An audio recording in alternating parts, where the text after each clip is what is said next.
Ladies and gentlemen, imagine standing on the last patch of land you can call home, only to watch it disappear beneath your feet.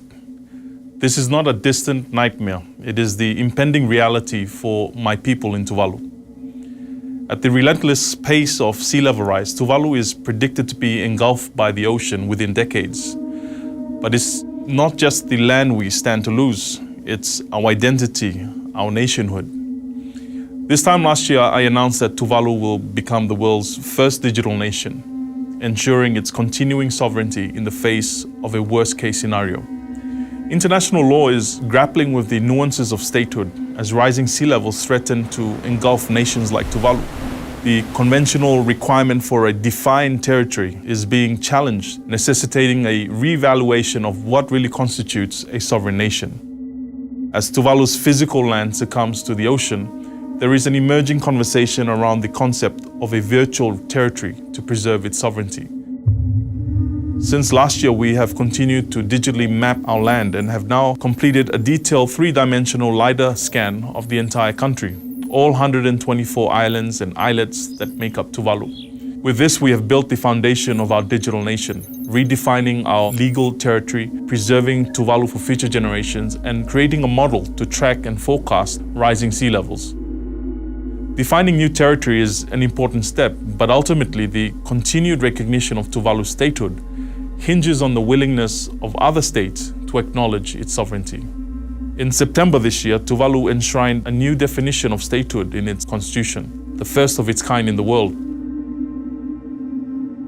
12 nations have already signed joint communiques with Tuvalu to legally recognize this definition of statehood. Every country that signs helps protect our sovereignty, and along with it, our place on the world stage. Joining Tuvalu, the 18 leaders of the Pacific Island Forum recently pronounced that their statehood and sovereignty will continue, notwithstanding the impacts of climate change-related sea level rise.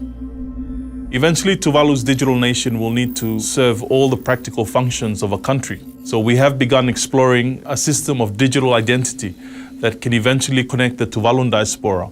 A digital passport stored on the blockchain will allow our people to conduct government affairs online, from elections and referendums to births, deaths, and marriages. To facilitate Tuvalu's digital migration, we've also begun upgrading our national communications infrastructure. A submarine cable laid in collaboration with development partners will provide the bandwidth we need to move our country into the cloud. Now, we're taking these practical steps because we must. But the tragedy of losing our island home cannot be overstated. If you were about to lose everything, what is the one thing you would save? We're asking that same question to the Tuvaluan people.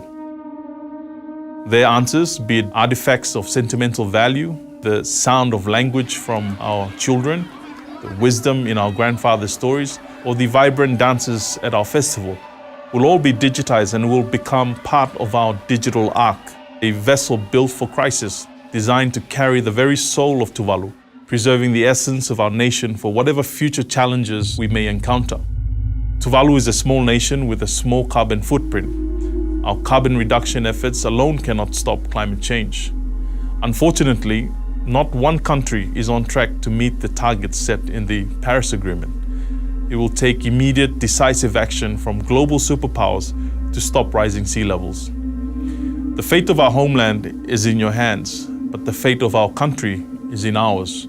We can't outrun the rising tides, but we will do what we can to protect our statehood, our spirit, and our Tuvaluan values. Values such as kaitasi, a sense of oneness and interconnectedness, sharing both your bounty and your burdens with those around you.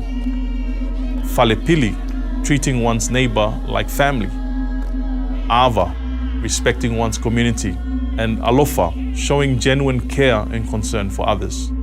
I call upon the world's leaders. I ask you to embrace our principles, view our plight through the lens of our shared humanity. Act not only as neighbors, but as family. And together we can turn the tide, not just to rescue Tuvalu, but to save the world. Faftailasi, Tuvalu Monteatua.